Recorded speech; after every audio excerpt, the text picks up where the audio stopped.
Hello, everyone, and welcome to Blaugrana Everything, and welcome back to the channel. And well, it was another win for FC Barcelona, or rather, I say it was finally a win for FC Barcelona, turning to the winning ways after back-to-back losses, and this time it was with a 3-0 win at home to Levante, and it was, I think, a much improved performance. That's fair to say, but it's also fair to say that it was a match against the 19th team in La Liga. So, context. I know Barcelona did lose to one relegation threatened team just last weekend in Girona, but there is an 11-point gap between Girona and Levante. And I think, it showed with the way that Levante was playing in this one. And I just have to say right off the bat, it was a shocker for me. Okay, looking at the lineup that came through from Hansi Flick, because I'm not going to lie to you, my first reaction, of course, I was happy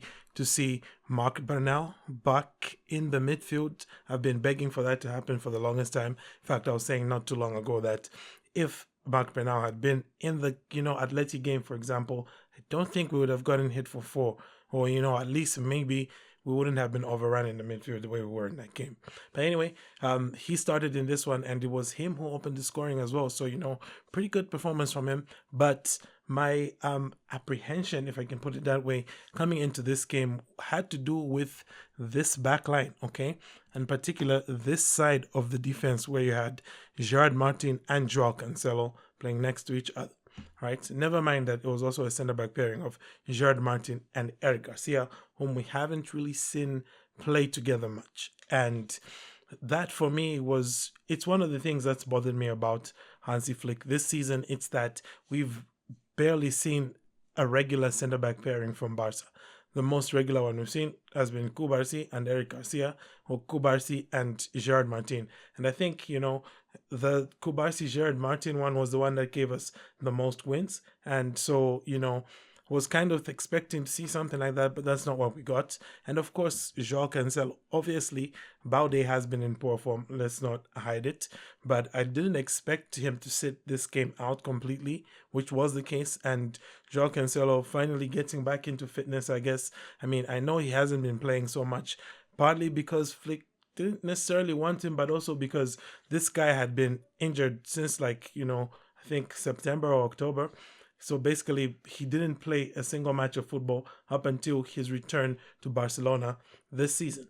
So that was something which, you had to let him build up his fitness. And I think when you're playing teams like Levante, he basically just showed, I guess, why he picks himself.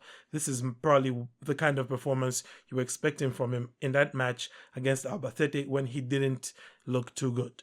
But aside from that, I would say that the way things played out, it was the usual that we've been seeing from Barca recently, okay? Wasting chances. Just look at this, 8 big chances, okay? 22 shots in total, but only 3 goals. And the fact that all 3 of these goals came from our midfielders, who were, I guess, showing our forwards how to finish, because for whatever reason, none of our forwards right now is capable of finding the back of the net, whether they be Lamine, they be Rafinha, or they be Lewandowski or Ferran Torres. Like, none of them right now is finding the back of the net. And it's a bit worrying, but hopefully it's something they will play through. I mean, they're too good to not get back, to, being goal scoring machines. So fingers crossed that does happen. Aside from that, I mean, all around, really, it's what else do you have but to be happy with what you saw as a Barca fan? Eric Garcia looks solid, Frenkie de Jong looks solid, and I mean, Frenkie de Jong, we just have to talk about this. It's one of those things about him, he didn't look good recently playing next to Danny Olmo, and I think we all know the reason why.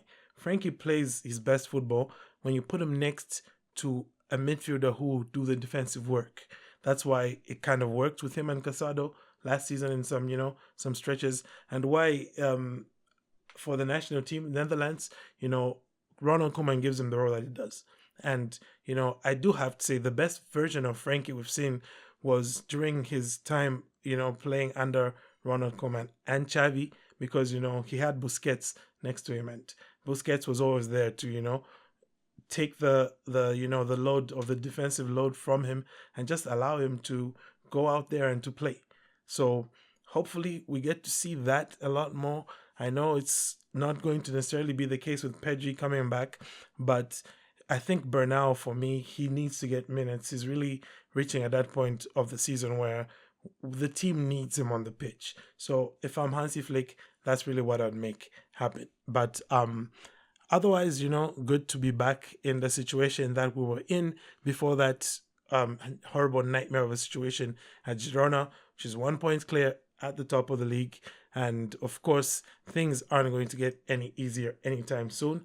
Up next for Barcelona, it is a home game, but it's a home game against Villarreal. And after that, it's going to be another matchup against Atleti. So that should be fun. So yeah, there we go. It's Villarreal, then it's away at Atleti, then it's away at Athletic Club. That one is going to probably be a very big one. Matter of fact, this entire stretch of matches, March and April, is going to be pretty stressful. Okay. Apart from the Champions League, round of 16, you're also going to have to think about, matches against Sevilla, against Rayo, against Atleti, and against Espanyol. Okay. So, yeah. Buckle up, guys. This season is about to be wild. I don't think this is the last switch between first and second that we're going to see. The rest of the season, we're probably going to still get a few more switches, and hopefully, at the end of the day, at the end of at the 13th time, from today, in terms of matches to be played, Barca will be the ones that will be on top in that moment. Anywho, thank you for tuning in. Let me know your thoughts in the comment section. But aside from that, have a great day and Forza Barca.